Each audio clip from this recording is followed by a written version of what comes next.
Hoje eu quero trazer com toda a sinceridade que vocês já estão acostumados os principais prós e contras do ETF QQQI11. E esse é um ETF, gente, que ele ainda não está listado na nossa bolsa de valores, mas vamos considerar que sim, porque o IPO é já agora, dia 27 de junho, 27/6. E basicamente, gente, o QQQI11, ele tá vindo com a promessa de distribuir dividendos mensais, onde a gente diz que é em dólar, porque você tem o impacto cambial nesse ETF. Mas eu vou explicar tudo nesse vídeo de hoje, trazendo então esses prós, esses contras, e no final eu quero que você me conte aqui embaixo nos comentários se você acha uma boa ir por esse caminho de investir no QQQI11 ou em algumas outras alternativas que inclusive eu vou trazer nesse vídeo aqui de hoje, tá?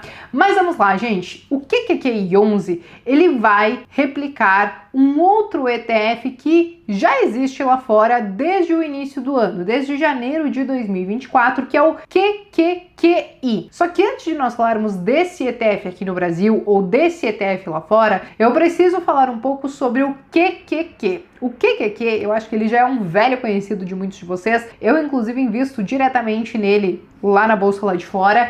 E aí o que acontece? Quem investe nesse QQQ está investindo nas 100 maiores empresas da Nasdaq, porque ele é um ETF que replica o índice Nasdaq 100. E nós conhecemos a Nasdaq por ser uma empresa muito concentrada em empresas de tecnologia. Mais de 50% do índice está tomado, né? O peso desse índice está tomado por empresas de tecnologia, como Amazon, Meta, Alphabet, Apple, Nvidia e todas essas já grandes conhecidas de muitos de vocês. E aí o que acontece? Basicamente, ele investe no Nasdaq 100 e vai replicar, então, a performance do Nasdaq 100. Aí, o que aconteceu? Chegou janeiro de 2024, surgiu uma variante desse ETF, que é o QQQI, que basicamente ele faz o seguinte: ele investe no Nasdaq 100, mas ele se utiliza do mercado de opções para fazer o que nós chamamos aqui no Brasil de dividendos sintéticos, porque eles fazem ali a venda de algumas opções de compra, isso gera alguns dividendos, e por conta disso, por eles fazerem essas operações todos os meses, eles conseguem então fazer a distribuição de dividendos todos os meses com os seus acionistas. Entendido isso, agora a gente vem, por exemplo, para o QQQI11, que basicamente ele vai replicar e investir no QQQI lá fora. Ou seja, ele vai receber esses dividendos do QQQI, que tem essa estratégia, né, de opções, de fazer esse lançamento dessas opções e gerar esses dividendos sintéticos, e por conta disso ele vai conseguir distribuir esses dividendos, então, aqui no Brasil todos os meses. Basicamente, quando a gente olha a composição desse QQQI, é aquilo que eu falei para vocês, 52% estão com empresas de tecnologia, mas considere que nesses outros setores ainda tem várias empresas que também estão muito ligadas em tecnologia, mas também em alguns ramos diferentes, muitas vezes de saúde, de alimentação. O ponto é, entendemos que pela metodologia, como inclusive está escrito aqui, deixa eu trazer essa parte do documento para vocês, eles vão replicar o índice Nasdaq 100, mas eles também vão se utilizar de opções de compra e venda, basicamente fazendo a venda de opções de compra para gerar esses dividendos sintéticos todos os meses e poder fazer essa distribuição de dividendos que a gente diz que é em dólar, porque eles recebem esse dividendo, sofrem impacto cambial e depois fazem então essa distribuição. Agora, o que eles pretendem com isso? Basicamente, eles estão buscando entregar um dividend yield, como vocês estão vendo nessa imagem aqui, entre 12% e 15%. E isso não é uma rentabilidade de se jogar fora, tá, gente? A única questão é que, claro, isso é um objetivo, não há garantia de fato que eles vão conseguir isso, mas através das opções eles tem vários ETFs lá fora que já funcionam assim, eles conseguem sim fazer entregas muito próximas a isso. O ponto é, e aqui tem um ponto acho que de vantagem quando a gente pensa nessa questão desse ETF específico, mas que ele também funciona de forma muito parecida com o SPY11 que eu já fiz vídeo aqui no canal. Como nós estamos falando de um ETF que vai investir em outro ETF, nós estamos falando no âmbito de pessoa jurídica, quando eles recebem os dividendos lá de fora, que para pessoa física tem a incidência de 30% de imposto de renda diretamente na fonte, eles não tem a incidência desse imposto de renda, desses 30%. Então, quando eles recebem esses dividendos e eles fazem a distribuição aqui no Brasil, o que nós vamos pagar? nós vamos pagar 15% de imposto de renda já retido na fonte desses dividendos que eles estão redistribuindo. Então, quando a gente investe através do QQQI 11 aqui fora, é como se nós trocássemos aqueles 30% de imposto de renda sobre os dividendos, caso eu investisse diretamente lá fora, por 15%, já que a gente tem esse intermediário da pessoa jurídica, tá? E não são todos os ETFs que funcionam dessa maneira. Aqui nós estamos falando de um ETF que vai investir em um ETF lá da Bolsa Americana que recebe esses dividendos com 30%. Quando a gente fala, por exemplo, das regras para os ETFs que distribuem dividendos aqui na nossa Bolsa de Valores, mas que investem em empresas brasileiras, então esses ETFs recebem os dividendos isentos, mas quando eles vão distribuir, também tem incidência desses 15%. Então, nesse caso específico dos ETFs que investem em empresas brasileiras aqui, basicamente você perde a vantagem de ter a isenção do imposto de renda. Mas quando nós estamos falando de ativos lá de fora, nós,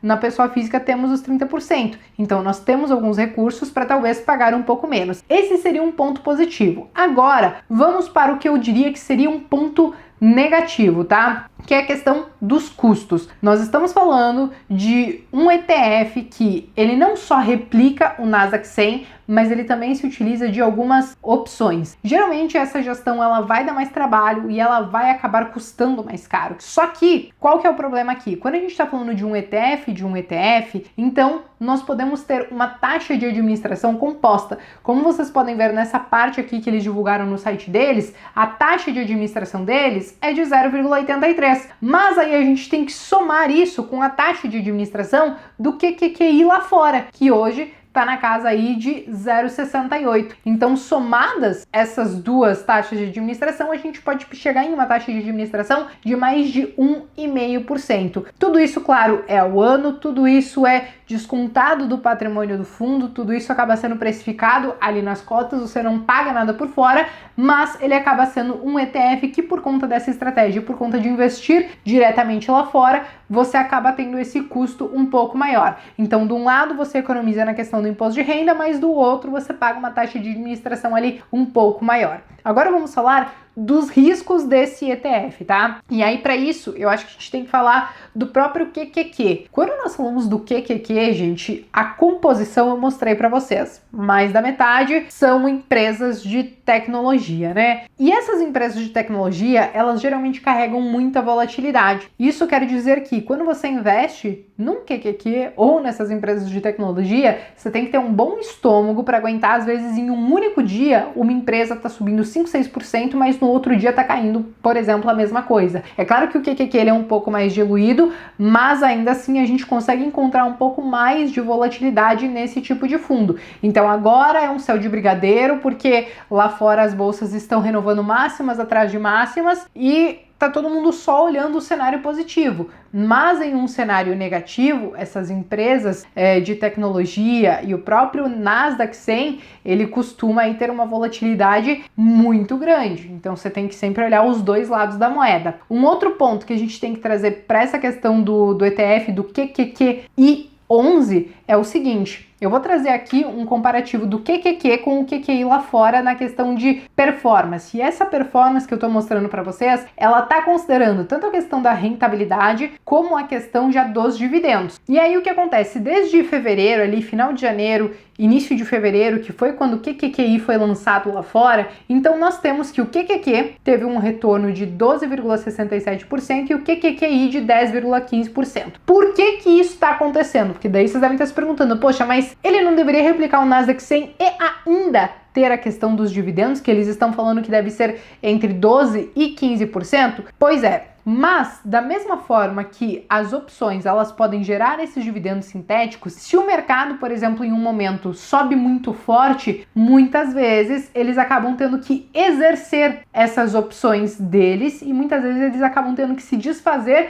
de ativos ali no meio do caminho, não capturando 100% da performance daquele índice, porque eles têm que acabar fazendo essas movimentações por executar algumas opções, tem que remontar algumas operações, isso daí também acaba tendo um certo custo. Então a consequência é que em mercados de alta, principalmente de alta expressiva, o QQQI ele pode acabar performando um pouco pior do que o QQQ. Mas existem outros cenários. Em um cenário um pouco mais estável, ou até mesmo um cenário de queda, aí o QQQI ele passa a ser menos exercido, talvez na questão ali das opções, e aí ele talvez consiga inclusive entregar um retorno ou muito parecido com o QQQ, ou em alguns momentos pontuais, a gente consegue ver isso inclusive nesse gráfico aqui, tiveram alguns momentos pontuais, principalmente no mercado ali de queda, quando a gente olha ali mais ou menos no mês de maio, que aí o QQQI ele conseguiu acabar performando um pouco melhor. Então, dependendo do cenário,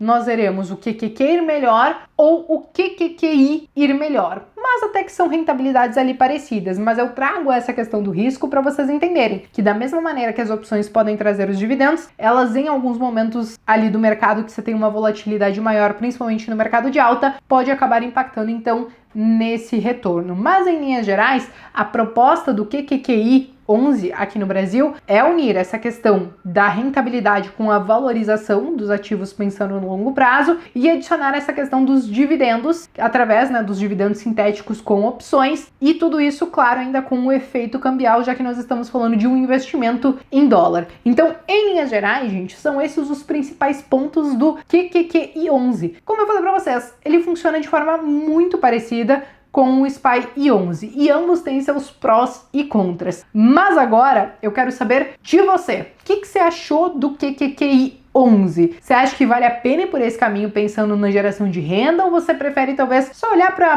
pura e simplesmente um QQQ e pensar no crescimento? Escreva aqui nos comentários que eu quero saber. Eu me despeço por aqui, mas vejo vocês então no próximo vídeo.